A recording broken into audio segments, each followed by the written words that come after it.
I am so happy with today's guest of the Bold Balkan Women podcast. She is a woman who has dedicated her time and expertise to creating an inclusive environment for women entrepreneurs in Kosovo to thrive, connect, and achieve success.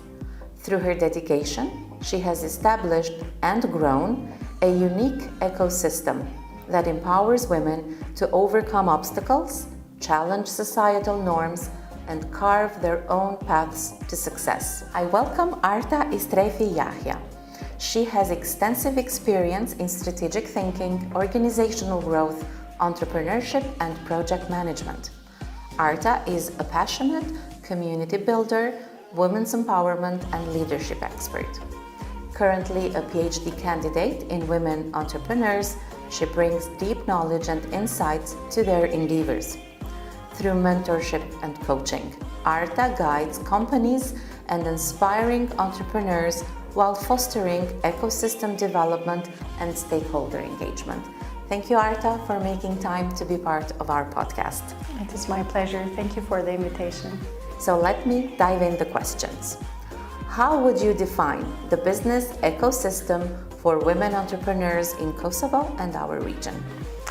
Well, it's a system, which means it involves multiple actors, both public and private.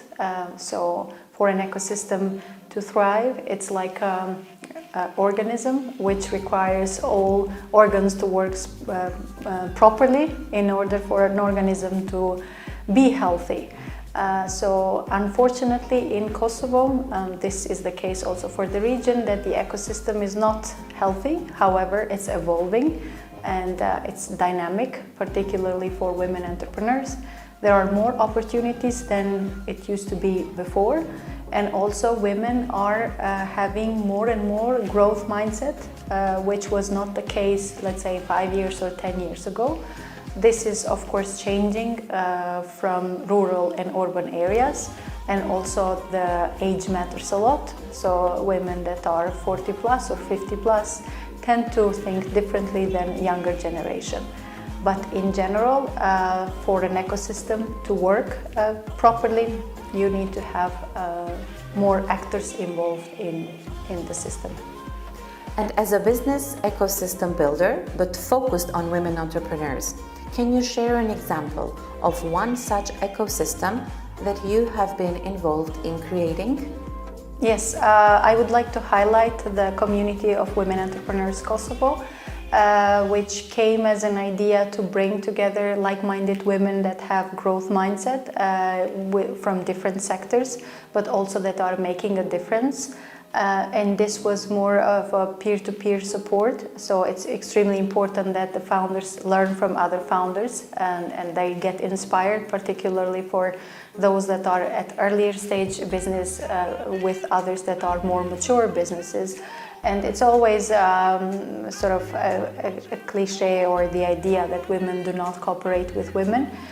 Through this community, I was witnessing that this was business-to-business collaboration, and through Swiss Entrepreneurship Program, we brought lots of international experts where we support in various topics, mainly in sales and marketing, but also in the networking, which I believe women entrepreneurs, especially in the region, need a lot more support so that they have this push factor and they know how to use the network for their own benefit. And what were some of the key challenges that you have faced as a woman entrepreneur ecosystem builder? What strategies did you employ to ensure its success? So there are two different things, I would say. One is the state aspect, the ecosystem as a whole, which obviously implies both women and men entrepreneurs in this regard. To thrive, you will have Kosovo needs to have a fund for innovation, where startups and companies can apply continuously for support, which is not grants based on ad hoc KPIs of whichever donor organization that is happening, but it would be driven by the government and the ownership would be government in this regard, which will then create this sustainability that companies would have a door where they can knock continuously for support so that they can test their ideas. When it comes to the access to finances, obviously, particularly for women entrepreneurs, an issue, because also in Kosovo, only 15% of women own a property. So this is already an issue, because even if they want to apply for some loan in the banks or something, it always prevents them, and it always put more barriers to them rather than a male, let's say, entrepreneur. And also there is lack of support for women at earlier stage. From my experience, I've seen that there are so many outstanding women out there that really try and dare to try an idea, but they are always stopped even by their own families, telling them that you are not good for this business or you cannot do this, instead of being the opposite, which is why an ecosystem or a state support would tackle those issues and will make the path a little bit easier for the women, since they already have lots of challenges to face with regards to culture, their family, and also as I said, lack of having a property of their own. And what are the key elements or components that contribute to a successful business ecosystem for women entrepreneurs?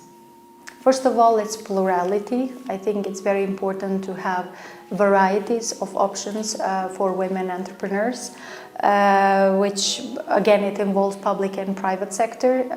Public sector having the various perspective of support, starting from the ease of registering a business, understanding the business, because also we have lack of knowledge from our government when it comes to scalability of businesses. So let's say if a woman wants to register a business or wants to add an international investor, they might face different challenges because of lack of knowledge. Also transparency. It's very important to have continuous open dialogue and collaboration and cooperation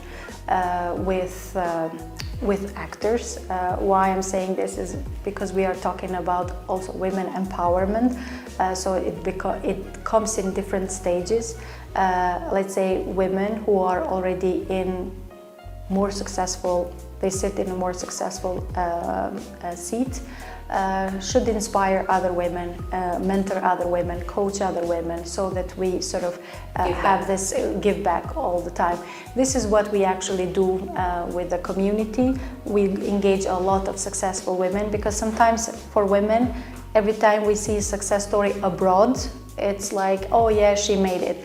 But what we need the most in Kosovo is to have success stories from Kosovo, from a woman who is a mother, who is a caregiver of the family, but also is, let's say, having success in business, which we do have a lot in this system. Exactly. In this context. Exactly. So then this makes a huge difference, because they also see that yes, they do have challenges just like many others, but they find also solutions, and they sort of overcome those challenges. They always find a way how to do it.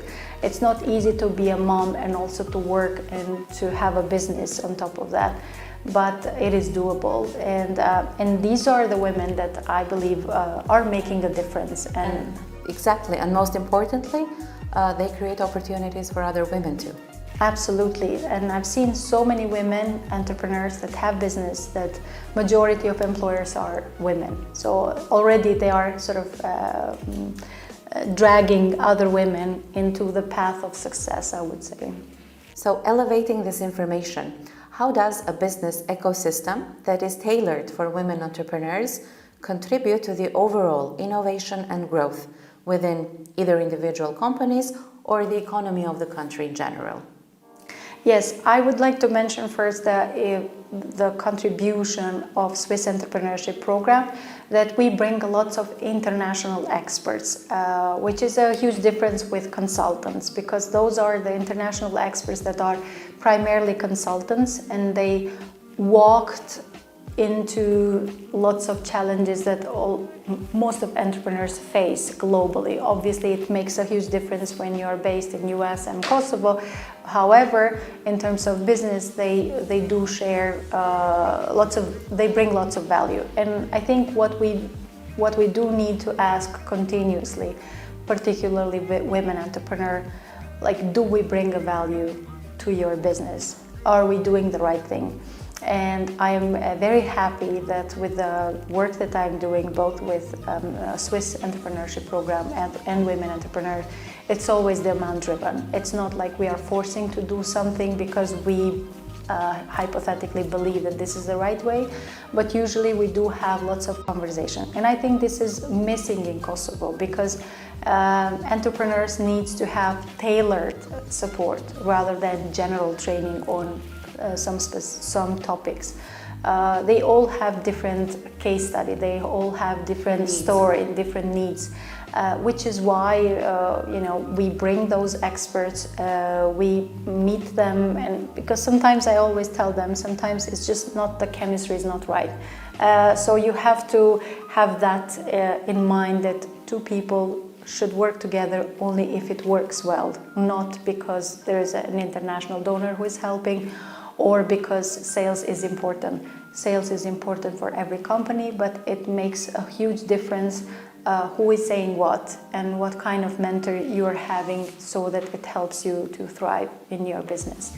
And that would make the biggest impact, the meaningful impact, in fact. I believe so, and this is more or less what we are hearing from most of the companies. So I'm very happy that I guess we're doing the right thing for them, and will continue to do so in the future. This is such great information, Arta, that you shared with us, and you gave us a really good glimpse into the ecosystem of businesses in Kosovo that you're working with. Thank you so much again for your time. Hope to see you again in our next podcast. Of course, always with pleasure. I'm very happy to be here, and all the best for your future podcast. Thank you.